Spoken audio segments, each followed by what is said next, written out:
और गीता जी कह रही है अध्याय 3 श्लोक 13 कि पूर्ण परमात्मा को भोग लगाए बिना जो अन्न पकाते हैं, अन्न खाते हैं, वो तो समझो पाप खा रहे हैं। तो पूर्ण परमात्मा की जानकारी ना तो दुनिया वालों को है, ना सतलोक आश्रमों से जुड़े हुए भाई बहनों को है। वे तो केवल एक दाढ़ी मूंछ वाली कबीर जी की समझे जाने वाली इस मुर्दा बेजुबान फोटो को परमात्मा मान रहे हैं, भगवान मान रहे हैं, कबीर देव मान रहे हैं। अब उस पूर्ण परमात्मा की जानकारी जिसको भोग लगाकर ही अन्न खाना चाहिए, केवल साध संगति से जुड़े हुए भाई बहनों को है। इसलिए हम अपने पूज्य गुरुदेव भगवान को अपना इष्ट मानकर, कबीर देव भगवान मानकर, अपना परमात्मा मानकर और 3 समय भोग लगाते हैं परमेश्वर को, 3 समय भोग। अब उस भोग लगाए हुए अन्न को खाने से ही तो हमारे पाप कर्म कटेंगे, हमें सद्बुद्धि आएगी, आत्मा का मैल हटेगा, हृदय निर्मल होगा। और इसी का तो ये परिणाम है। हमारे पाप कर्म हल्के हुए तभी तो आज हमें ये विशेष संदेश समझ में आ रहे हैं, गुरुदेव के संकेत समझ में आ रहे हैं। तभी तो हम भीड़ का हिस्सा ना बनकर अपनी मर्यादा तोड़ने से बचे हुए हैं। तो इतना महत्व है गुरुदेव को भोग लगाकर अन्न खाने का, क्योंकि वो प्रसाद बन जाता है, प्रसाद। फिर वो सामान्य दाल सब्जी नहीं रहती है, परमात्मा अपना आशीर्वाद बख्श देते हैं। देखो, भगवान इस गंदे लोक का अन्न खाते नहीं है। हमें बार बार गुरुदेव कहते हैं ना कि जब तुम सतलोक में जाओगे तुम्हें नूरी शरीर प्राप्त होगा, और उस शरीर में हम जो मर्जी खा लेंगे वो शरीर में ही समा जाएगा। और जब परमात्मा यहां आते हैं, धरती पर आते हैं, तो वो विदेह शरीर में होते हैं, दिखाई आप और हमारी तरह देते हैं, इंसानों की तरह, लेकिन असल में उनका शरीर विदेह होता है। हाड़ चाम मांस लहू से दूर होता है। हाड़ चाम लहू ना मेरे कोई जाने सतनाम उपासी, और तारण तरण अभय पददाता मैं हूं कबीर अविनाशी। परमात्मा कहते हैं मेरा शरीर जब मैं सतगुरु रूप में धरती पर आता हूं तो आप इंसानों की तरह हाड़ चाम और मांस का नहीं होता। इसको केवल वही जानेगा, वही हंस पहचानेगा जो सच्चे नाम का उपासक होगा, जिसको ये तत्व ज्ञान समझ में आ गया होगा। वो फिर अपने गुरुदेव को हाड़ मांस के शरीर में नहीं देखेगा। हम रोजाना नित्य नियम करते हैं, वाणी नंबर 23 और 24। गरीब ऐसा सतगुरु हम मिल्या, तेज पुंज के अंग, निर्मल नूर जहूर है, रंग रूप नहीं रेख। गरीब ऐसा सतगुरु हम मिल्या, तेज पुंज की लोय, तन मन अर्पूं शीस कूं होनी होय सू होय। हम रोजाना अपने गुरुदेव की महिमा कर रहे हैं कि मेरे गुरुदेव का शरीर तेज पुंज का है, उनकी लोय यानी शरीर बॉडी तेज पुंज की है, उनके अंग तेज पुंज के हैं, सामान्य व्यक्ति की तरह नहीं है। तो बताओ भाई और बहनों, तेज पुंज युक्त नूरी शरीर वाले परमात्मा भला कैसे इस गंदे लोक का ये गंदा ये भोजन खाएंगे, अन्न खाएंगे? कहां पैदा होता है ये अन्न? खेतों में पैदा होता है। उस खेत में, जिस खेत में भैंसों का लैट्रिन डाला जाता है, पशुओं का गोबर डाला जाता है, और जिन गांवों में ये अनाज पैदा होता है, गांव के लोग भी सुबह शाम उन्हीं खेतों में जाकर फ्रेश होके आते हैं। और वो लैट्रिन, वो गोबर फिर उस फसल में रम जाता है, उस फसल को वो पोषण देता है, फसल को वो पैदावार करने की ताकत देता है, शक्ति देता है, और वो अन्न फिर हम लोग खाते हैं। तो चलो, हम तो यहां सजा भोग रहे हैं, हमने तो गोबर भी खाए हैं, गधे बन के, कुत्ते बन के, सुअर बन के हमने ना जाने कितनी बार लैट्रिन भी खाया है। और इंसान योनि में भी जब आदमी के कर्म ज्यादा बिगड़ जाते हैं, पागल हो जाता है, तो अपनी लैट्रिन खाने लग जाता है।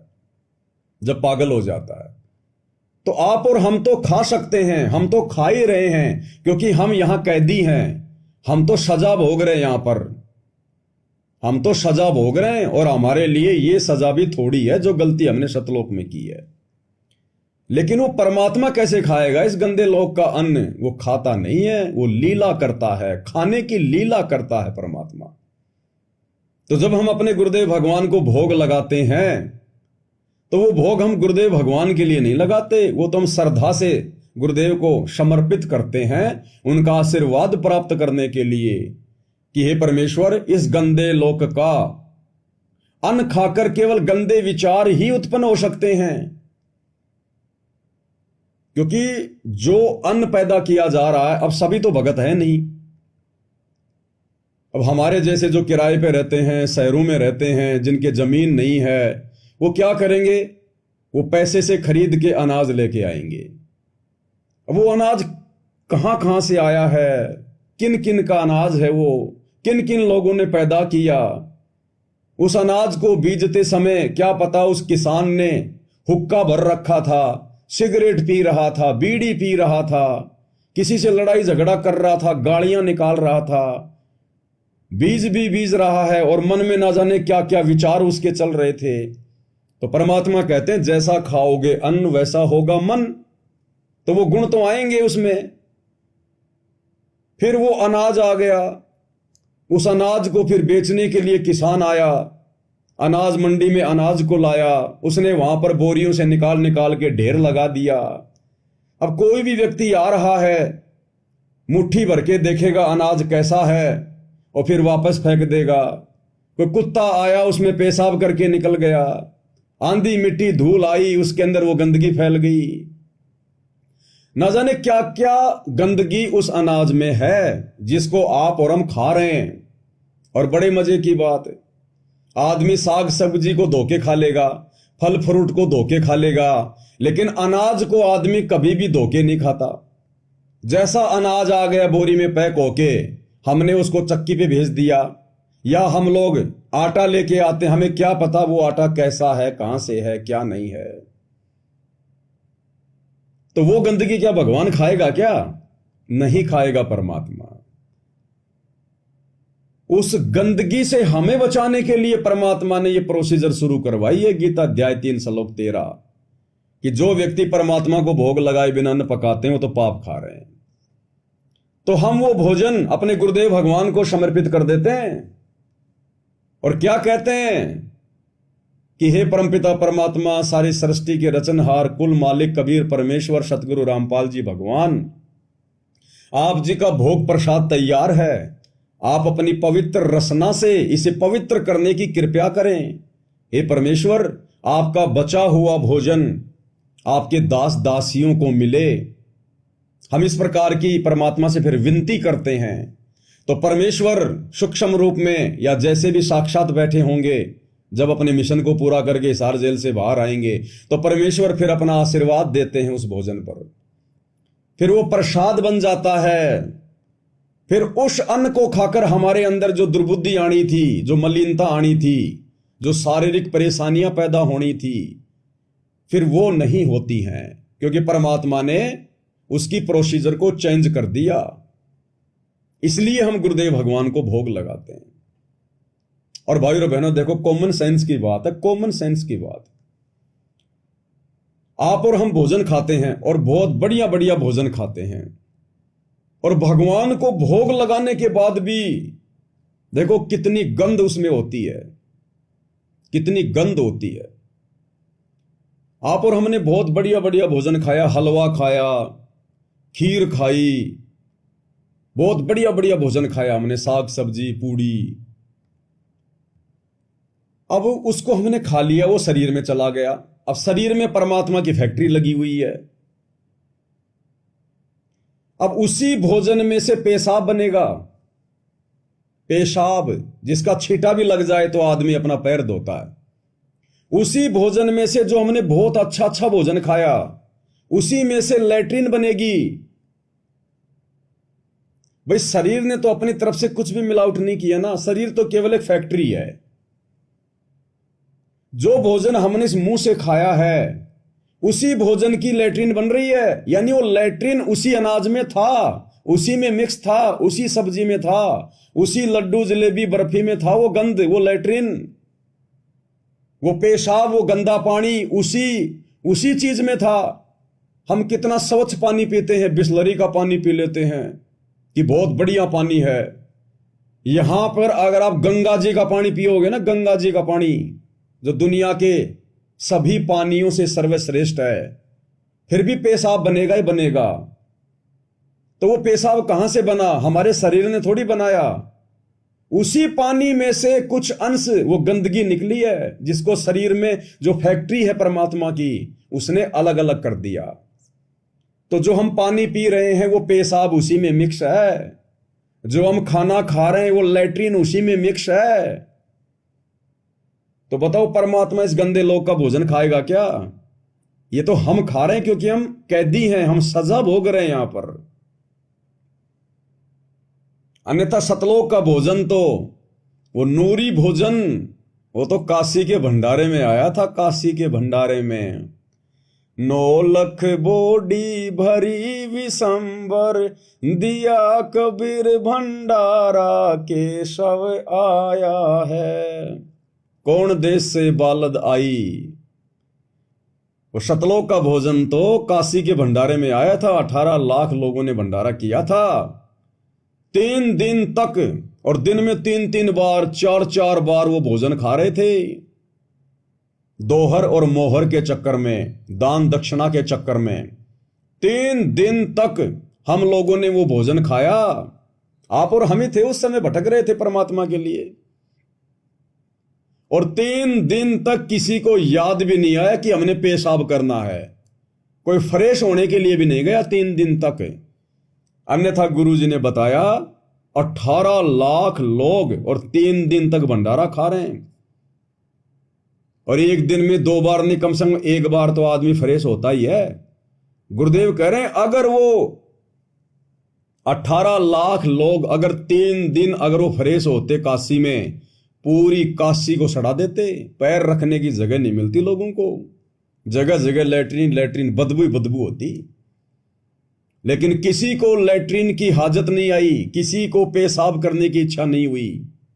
और तीसरे दिन जब उन लोगों को चिंता होगी कि हम तो खाए जा रहे हैं और भूख भी हमारी बढ़ती जा रही है, चक्कर क्या, कहीं हम बीमार तो नहीं हो जाएंगे, इस चिंता में सतलोक से आए हुए सेवादारों के पास गए और कहा भैया 3 दिन हो गई ना, हम तो पेशाब करने गए ना हम फ्रेश होने गए, हमें तो चिंता हो रही है।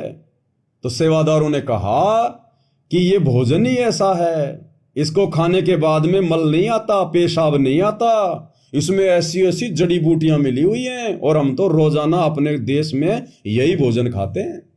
लेकिन फिर भी उन आत्माओं को विश्वास नहीं हुआ। तो जबरदस्ती ले लेके लौटा कि भाई 3 दिन हो गया खाते हुए, ऐसा थोड़ी कि लेटरिन नहीं आएगी। ले लेके लौटार और निकल गए बाहर फ्रेश होने के लिए। अब गुरुदेव ने कबीर सागर के सरलार्थ में लिखा है, जिसके ऊपर वीडियो भी बन चुके हैं, वो आत्माएं फ्रेश होने के लिए बैठ गए, लेकिन ना तो कोई पेशाब आया ना कोई मल आया, और केवल गैस निकली, गैस, और वो भी सुगंधित, जो यहां के किसी भी सुगंधित इत्र से 1000 गुना अच्छी। इतनी महक आ रही है। तो बताओ भाई और बहनों, इस गंदे लोक का भोजन वो परमात्मा खाएगा? तो ये आप और हम सजा भोग रहे हैं, सजा। और वो शतलोक का भोजन परमात्मा ने क्यों खिलाया उस समय उन आत्माओं को? उसके कई कारण होते हैं भाई और बहनों। एक तो परमात्मा ने अपनी आत्माओं को इकट्ठा करना था, एक अपनी समर्थता भी दिखानी थी भगवान ने, एक ये भी साबित करना था एक भगत की भूमिका करके कि अगर तुम्हारे ऊपर भी ऐसी कोई आपत्ति आ जाए तो अपने भगवान पर विश्वास रखना, अपनी भक्ति मत छोड़ना, फिर परमात्मा तुम्हारे लिए भी ऐसी अनहोनी करेगा। और सबसे बड़ी बात क्या है कि उस भोजन को खाने से, जो भोजन सतलोक से आया था, जो प्रसाद था, क्योंकि सतलोक में सबसे पहले भगवान को भोग लगता है। आपने बहुत सारे भाई बहनों के इंटरव्यू सुने होंगे कि सतलोक में परमात्मा की आरती भी उतारी जाती है, सतलोक में परमात्मा को सबसे पहले भोग लगता है, उसके बाद आत्माएं खाती हैं। तो सतलोक से जब वो प्रसाद नीचे आया और 18 लाख साधु संतों ने खाया, तो वो प्रसाद खाकर उनका ज्ञान योग खुला, उनको सद्बुद्धि आई। 24 घंटे उन्होंने परमात्मा के बैठकर प्रवचन सुने। आज हम भाई बहन 2 घंटे भी बड़ी मुश्किल से सुन पाते हैं, 2 घंटे भी। और उस समय उन नकली साधु संत महात्माओं ने, जिनमें अहंकार भरा हुआ था, मान बढ़ाई भरी हुई थी, जो दूसरे की बातें सुनते तक नहीं थे, अपना ही अज्ञान थोपते थे, 8 पहर 24 घंटे परमात्मा ने खड़े होकर सत्संग किया। और 24 घंटे लगातार 18 लाख लोगों ने सत्संग सुना।